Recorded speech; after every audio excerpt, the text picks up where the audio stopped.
just, have everyone recognize products in the Canadian market. I'm actually based near Colette as well, just in Dundas, actually.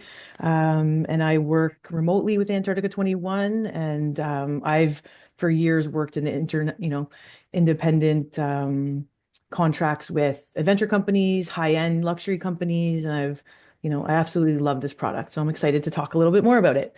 We're going to save some questions to the end, and I'm going to kind of introduce A21 first, and then we can leave some of the questions until the end. I'm just going to share my screen.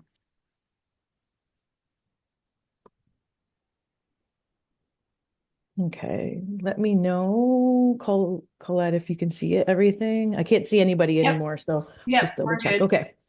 So I wanted to first start with I realize that Antarctica obviously is a remote destination. Not a lot of people have traveled there.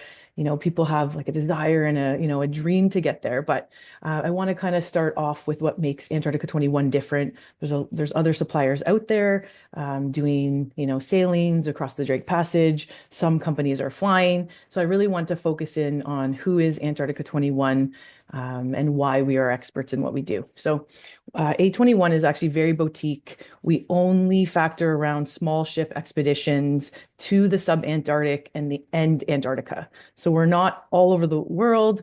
We're focused in the destination that we're experts in. And I just wanted to kind of focus a little bit to start on the history of the company a bit. So we're 21 years now, actually. Chilean owned and operated, started in 2003. They believed there was a better way to get to Antarctica. And I know probably no one has sailed or flew, but I can tell you, I've done both, and there definitely is a better way to get to Antarctica. And the flying across the Drake Passage just makes it a lot more comfortable and at ease for our guests. So A21, 100% Antarctica focus in the sub-Antarctic, meaning we only go to Antarctica. We go to South Georgia, the Falkland Islands, Cape Horn, and we do within the Patagonia. We have some trips where we sail across the Chilean fords and the Patagonian fords. We're very, very boutique. We're a small and mighty team. We have a global team, of course. I manage the US and the Canadian market for A21, positioning their brand, and I work with agents and agencies across this area and just growing to get more people to travel with us. And we have other global team members around the world. A big component of our trips is the education component. We actually do, a massive point of a lot of our trips is the education and the learning around Antarctica. And I'm going to get into a few features of why we're experts.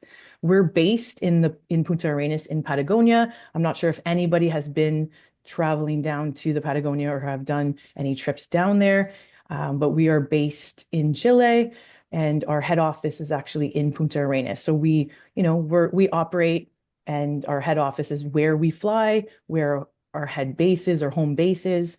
We also have a sales and marketing team that sits in Santiago as well.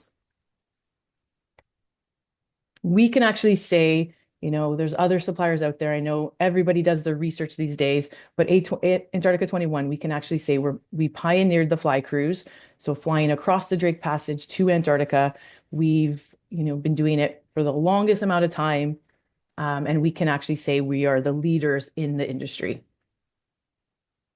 A few components of, I wanted to focus on what we do. 90% of our trips are flying across the Drake Passage. So the air cruise benefits, we can call them, fly cruise, we call it air cruise. To put it in the simple terms, you're flying across the Drake Passage in 2 hours versus sailing across that can take you 2 days, 2.5 days. It depends on weather.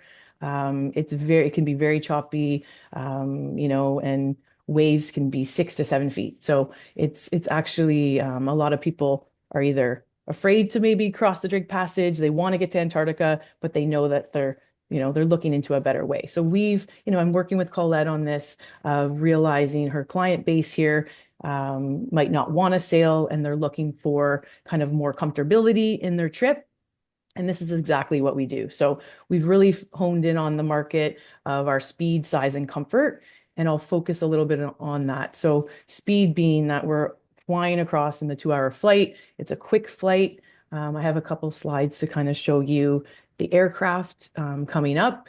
The size of the aircraft is small. It's 76 passengers, and we keep that ship size just to have a very simple process. So you're flying across with your full group of people. You're not having to wait for 1 or 2 flights to fill a bigger ship. We are a small ship expedition, and we really factor that in of the comfort of our guests, the experience of our guests, and we want you to be, to feel special. You're not a number on a ship of 200 passengers. You're going to be a very small group, and we tailor that and curate that to your, interests and what you're wanting to get out of the trip. So this is just a slide I put in here because it really wraps your head around, other companies that might be a little bit cheaper. They're sailing across the Drake Passage. And, it could be 2.5 days, 2 to 2.5 days. We are A21 pioneering the fly cruise that flies the 2-hour flight. We're getting you guys in calm waters. You're boarding the vessel relatively in calm waters. You're not going to have any seasickness. You're not going to have to stay in your cabin for 2 days of your trip. And it's a very, a lot more peaceful and beautiful experience of like just getting there quicker, boarding the vessel, and then setting sail, seeing the sights in Antarctica right away.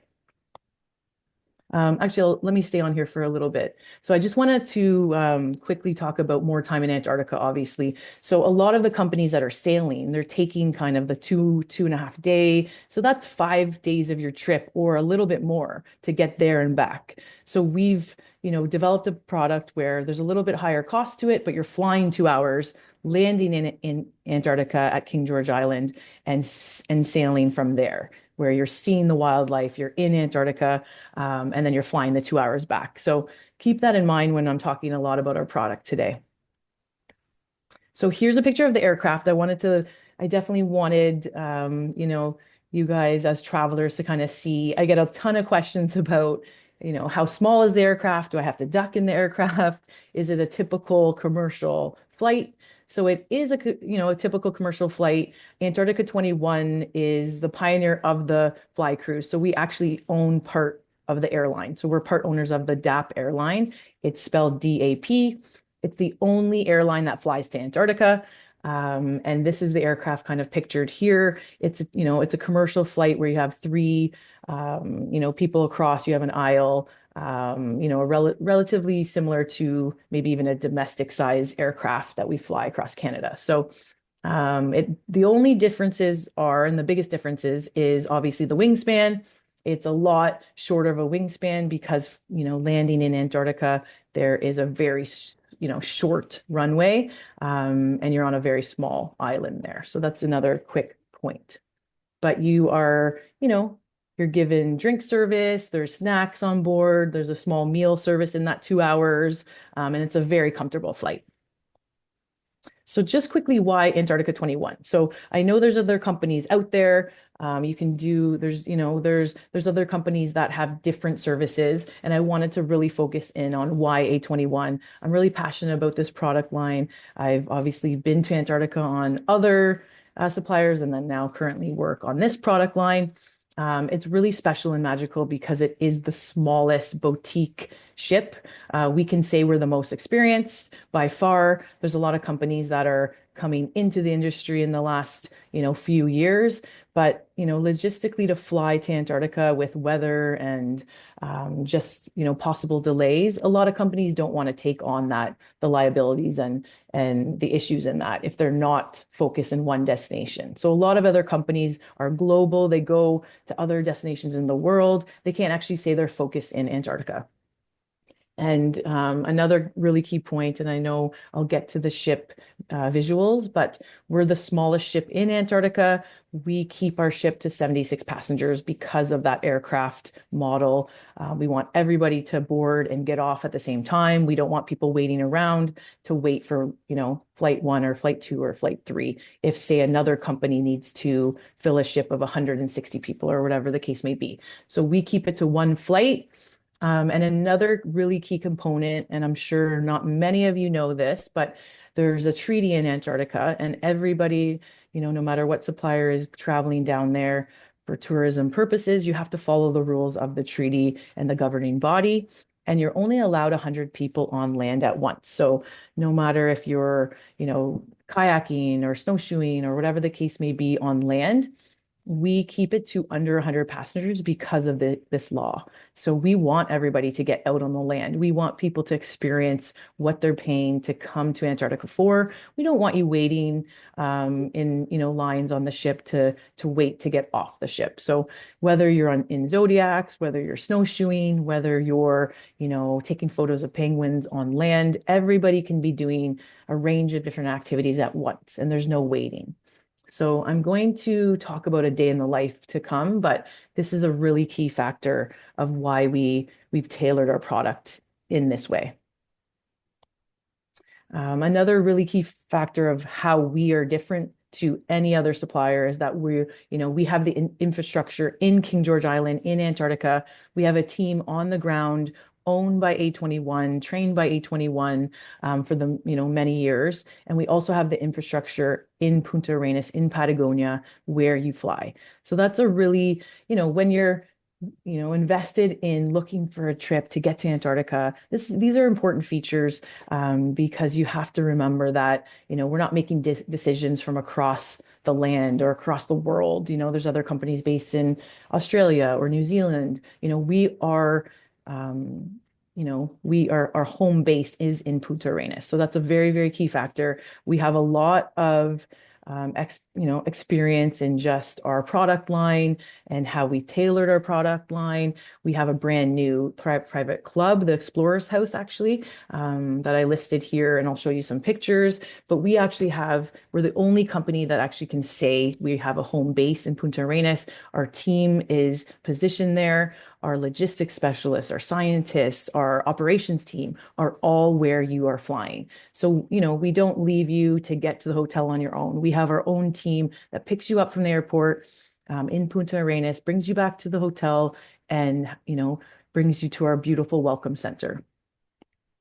And I know I was speaking a little bit to Colette in the beginning, but I wanted to make sure I added that the contingency plan and our terms and conditions we can also say is the best in the industry because we have the energy resources, team behind making these decisions. We have specialists on the ground. So if any reason, we have to cancel a flight or there's a trip that's canceled, we can actually say we give 100% refund back to our partners, back to our agencies, back to our guests.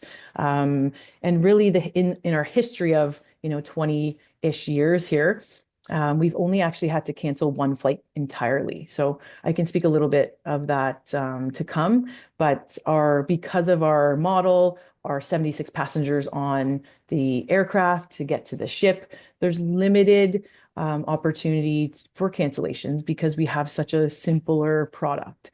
We don't have to fly 3 flights down to King George Island. It's a lot more quick of a process and an easier process to facilitate.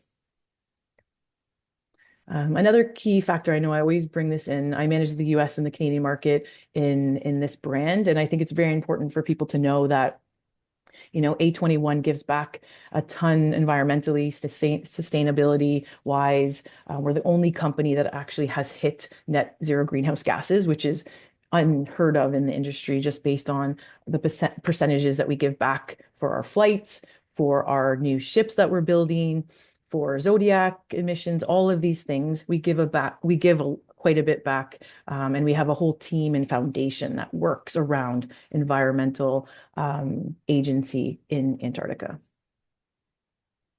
And I'm just going to show you a couple of visuals of our Explorers House that was brand new last year. It's a private club for A21 guests. So I'm just going to kind of wrap your head around what happens. International flights you fly into Chile, either coming from Santiago or Buenos Aires. Colette and the team would help you guys organize flights down to Punta Arenas. And then we would pick you up from the airport in the Patagonia. Then we would, make sure you're organized with everything. We have a welcome center that brings you back to our explorer's house for a welcome dinner. And I'll get into the itinerary a little bit, but I wanted to kind of show you visuals of this beautiful, stunning opportunity for us to kind of have a home base and show guests kind of a feature of what it's, what you're going to learn in Antarctica, who are the guides that are going to work with you, what other passengers are going to be on your trip. And you all have a very, very, very cool experience on day one when you're arriving in Punta Arenas. There's a welcome dinner, private chef. It's hot, very, very high-end experience. We have a private amphitheater where you would have a briefing done with our guides. You can answer a ton of questions that you might have pre and obviously during the trip. And yeah, it's a really cool way to kind of meet everybody that's going to be on your adventure. And this is a brand new thing that we started last year in the 23-24 season. And it gave us really an edge based on no other supplier down there. No other company has this home base. They may be outsourcing a hotel or outsourcing a dinner spot to host their guests and invite them for dinner, where we have our own brand and our own private club for guests that travel with us. Oh, I'm just going to stay on this. There's an interactive library. We actually have a gear shop if you forgot anything. There's a ton of different just hands-on experience for guests, kind of to get them excited to get to Antarctica. I'm going to focus a little bit now on the ship and just the trip and like wrap your head around the day in the life of a traveler with A21. And I know there's going to be a ton of questions, so I want to leave some time at the end as well. So I wanted to focus a little bit on our air cruise itineraries. So our, 95% of our product line is flying across the Drake Passage. So today I'm going to focus on the classic air cruise. This itinerary is the one that fits in the kind of the Canadian, the US market the best. You still have time to do pre and post. It's an 8-day, 7-night itinerary. And of course we have other itineraries to come that I can share with you after this presentation, but I'm going to really focus in on the classic air cruise today. So this is kind of, I always like to include a picture to visualize what happens, what kind of trip are we really, bringing you down to. But this is called the classic Antarctica air cruise. You're arriving in Punta Arenas. We organize everything from start to finish once you arrive in Punta Arenas. So, we pick you up from the airport, we bring you back to our explorer's house and our hotel, and then you're flying to Antarctica on day 2. And I just wanted to kind of put this visual in here so you can actually see you're not sailing across choppy waters. You're flying 2-hour flight directly to Antarctica and landing in Fry Station, which is on King George Island. And this is something that's really important because this is really where I want to position this trip around. There's a better way to get to Antarctica. You don't have to sail. There is flight options, and this is what we do best. So once you board the vessel here, you set sail in Antarctica, and then at the end of your trip on day 7, you fly back, and you have one more night in accommodations with us. So I'm going to just show you our classic air cruise itinerary of the day 1 to day 8. And the way that I like to kind of position of kind of explaining, we get everybody on day 1. It's a great opportunity to meet everybody on your expedition and on your adventure, whether you travel as a couple, whether you travel as a group. It's a really good opportunity to just meet everybody once you arrive. So we have everybody arriving on your departure on day 1 in Punta Arenas by 2 p.m.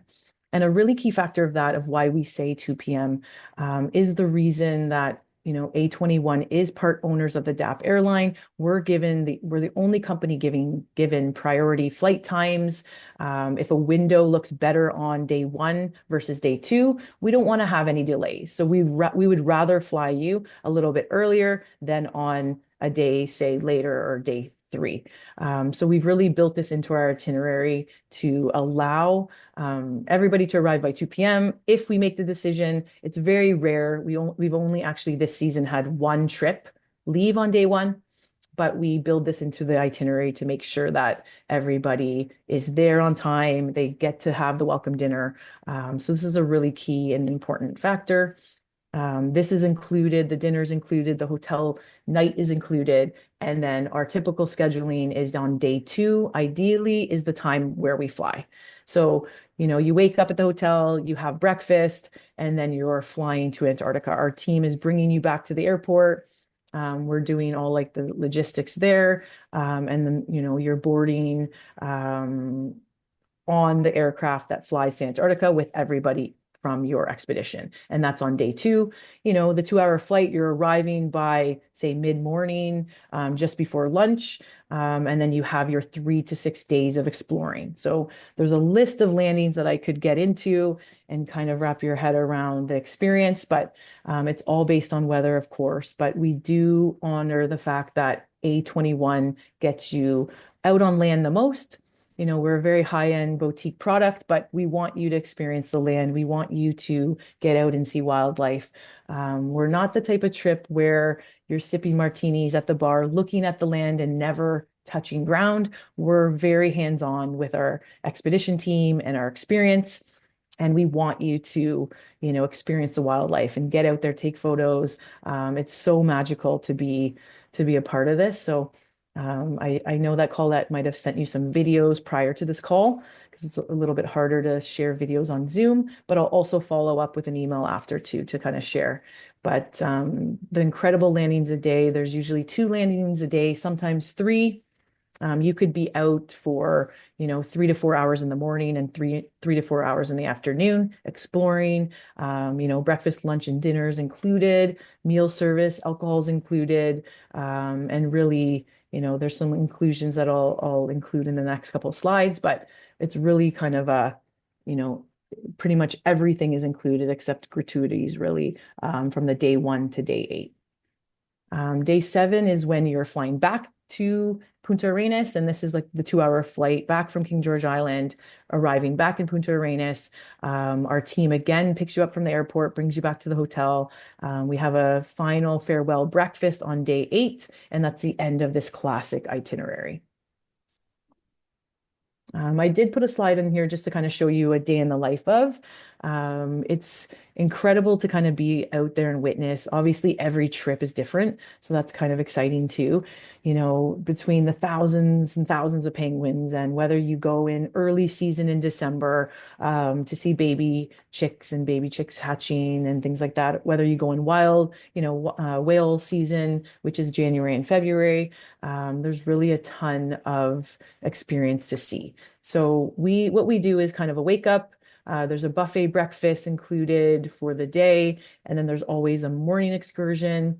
The expedition guides will bring you back to the ship for lunch, and then again there'll be another afternoon excursion, whether you want a snowshoe, whether you want a kayak and sea kayak. Some people just want to head out in a Zodiac and see seals or whales, or there's a lot of flexibility with our trips because we do have at least 12 to 13 expedition guides. We have a very excellent ratio. There's no other company that can have this type of ratio of 5 guests to 1 expedition guide.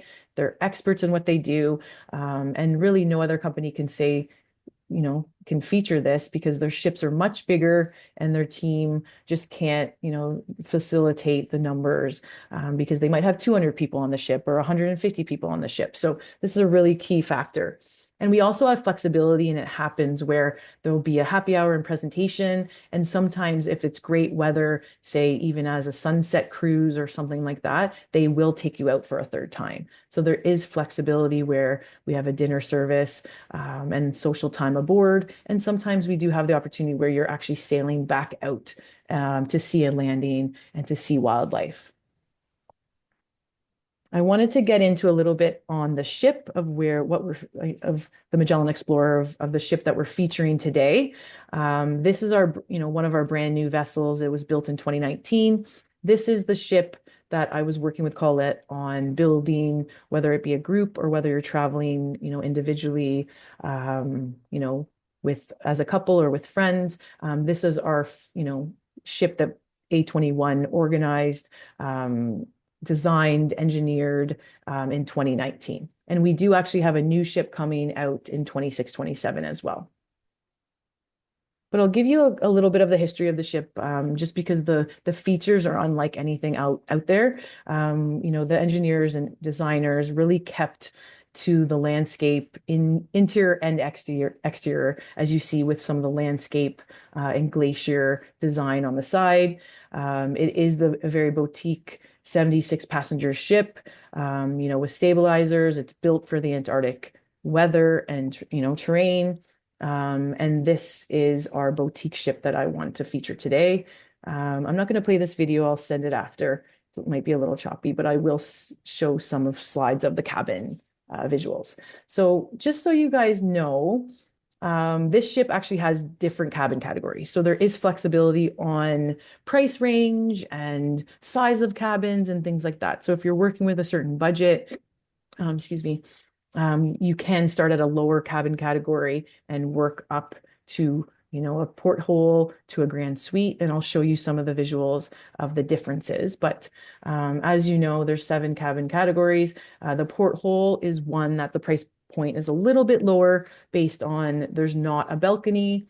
It's still a beautiful, it actually feels like more of a hotel room on a small expedition ship, but all of the rooms were tailored around, wanting to feel like you are outside while you're inside. So it's actually really stunning to witness this. The veranda cabins and the deluxe veranda cabins and all of the other cabins have balconies. So if you have a little bit, higher of a price point or budget, you can, book into a veranda. The sizes are a little bit bigger. The bathrooms are a little bit bigger. And of course, we have single cabins for single travelers. We also actually have shared accommodations in our deluxe veranda cabins and porthole cabins, where maybe you're a single traveler and you don't want to purchase, a little bit higher price point of a single cabin opportunity. We don't really, we don't want you to pay a single supplement fee. So we do have shared accommodations where you can have, a shared cabin with, another international traveler. Maybe you want to be, with another traveler from the group or from Canada. You might not know them, but you're okay to share. We do have opportunity for that as well. Here's a couple visuals of the inside.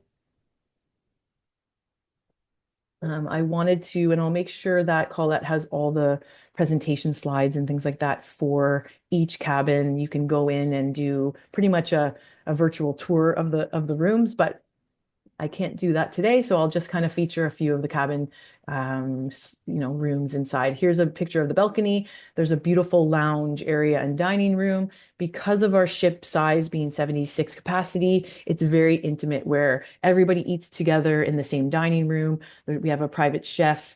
We can accommodate a lot of different meal options these days. It's a very intimate experience in that way where you get to meet and make friends, like lifelong friends, really, on an expedition like this. The room sizes, as you can see here, is a penthouse size, so you have a little bit extra room. And here would be a veranda cabin on the right corner here. Just the deck visuals a little bit here. I also wanted to feature, another option would be a suite if you wanted an extra living space. There's a couch living area as well as a bedroom with 2 bathrooms and 2 balconies. And then you'll see, and I think I put maybe I didn't put a porthole, but the porthole is the only one without a balcony. Quickly on the excursions, because I know everyone's going to have questions on the ship. I wanted to just kind of go into how A21 has a lot more flexibility on excursions and getting out on land than any other company really out there, because we have such flexibility on capacity and our guest to guide ratio. You can be doing, whale life watching, zodiac cruising, all of these, variations of, excursions and landings. Because we have small ships, we can get to historic sites and we can do citizen science on board. We do a lot of interaction with our guests asking questions and things like that. So it's very, very hands-on for our guests to really learn a lot about the land and actually have education components when they get back on the ship, to have our experts that are out with you on the landings and in the zodiacs. Maybe they're glacier experts, historians, marine biologists. We bring them back obviously to do recaps of the day. So there's so much learning, so much education that goes into an A21 trip. I wanted to kind of feature the sea kayaking because it's the only excursion that would be an added price to your price point that you're already booking in for your day 1 to day 8 on the classic itinerary. Everything's included. The only extra excursion is the sea kayaking. And this is really because not everybody wants the sea kayak. Obviously in polar, very icy waters. So it's limited to 20 passengers of the 76. Okay, another really favorite activity is a polar plunge. I always like to feature this in here. It is a favorite. People love it. I think it's getting more and more popular actually because of ice baths and things like that. But we always hope that everybody would love to do that. And our team are experts at getting people out, experience this type of opportunity as well.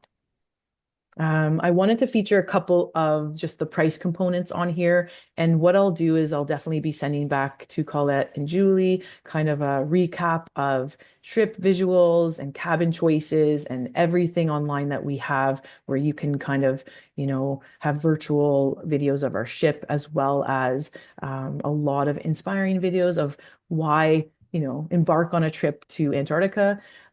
These are some of the prices and dates that we were kind of focusing in on, potentially a Canadian group going in 26, 27. And we had a January 24th trip. It kind of gives you a mix between wildlife where you're still seeing a ton of penguins and penguin colonies. And then you're also kind of at the mid-season of whale season, which is beautiful to see hundreds of whales kind of in the water with you, which is really, really cool to experience. Whereas if you go kind of early in the season in December, you won't really have that opportunity. So I do find that January is a great time to go to kind of get the best of both worlds in that. I wanted to feature that we do have discounts available to, I know with the Canadian dollar these days is not helping, that everything is in USD. But we do have a 2,000 savings booking discount that I'll send to Colette and Julie as well. And really just some of the price points and inclusions. Everything pretty much is included: meals, drinks, alcohol, kayaking being an exception. We include Wi-Fi on our ships. The only real exclusions, I would say, would be your international flights to get to Chile, as well as gratuities, if that's something that, it's not mandatory, but it's something that people like to do. And then we have obviously terms and conditions and a booking deposit of $4,000 per person. And then really you don't have to pay for your trip until 120 days prior to the departure. So if we're looking at this date, you have a ton of time to do research, you have a ton of time to prepare, but you're really looking at, August of 2026 really to pay for this type of experience if you're choosing this date. Another really key factor, and I'll get nearing the end here to answer questions, but I wanted to definitely mention that the flexibility of an A21 trip is possible because of our small ship, our capacity, our limited numbers. We're able to pivot and move a lot quicker than any other operator because everybody else has 100 or more. I think even the next ship is around 140 to 160 passengers. So we're by far, the smallest ship. We have the flexibility to pick landings that other companies can't. If weather isn't looking great on one side of an island for a landing, we can pivot and move easily, whereas other bigger ships just can't. They don't have the flexibility to do that. Also based on mobility, our guest to guide ratio, we have the best in the business of that 5-to-1 ratio. So if anybody needs like an extra hand, our guides can take you back to the ship if you need a break. You could be one person in a Zodiac to go back, and we have that flexibility. Maybe you need extra help on land and you want to get to a point to take pictures, and we have walking sticks, but maybe you just need a little bit extra support. We have extra guides to help with that. And I'll just do a couple points here on the expedition team, just so this is very different than any other operator out there that is, you know, creating trips to go to Antarctica. So we can actually say we get the best of the best of our team, because expedition teams and guides, polar guides, and specialists in this area, they want to be on small ships. They want to be able to do research. They want to be able to be educating their guests. We definitely have the step up in this regard, because we get team year after year. We don't get a high turnover. We have a lot of experience of 10 plus years. Some of the guides have been with us that just love being on small ships. They come back season to season. And this is a really, really key factor for you guys to understand, because I know, you're researching Antarctica, that it can be risky to sail. It can be risky to take Zodiacs. We have the best guides in the business that we can really stand behind that. Yeah. And another key thing, just before I stop here and look at all your faces, because I can't see anybody, I wanted to make sure that you know that we do kind of everything from start to finish. So once you decide to kind of travel with us, we do a lot of the planning to help.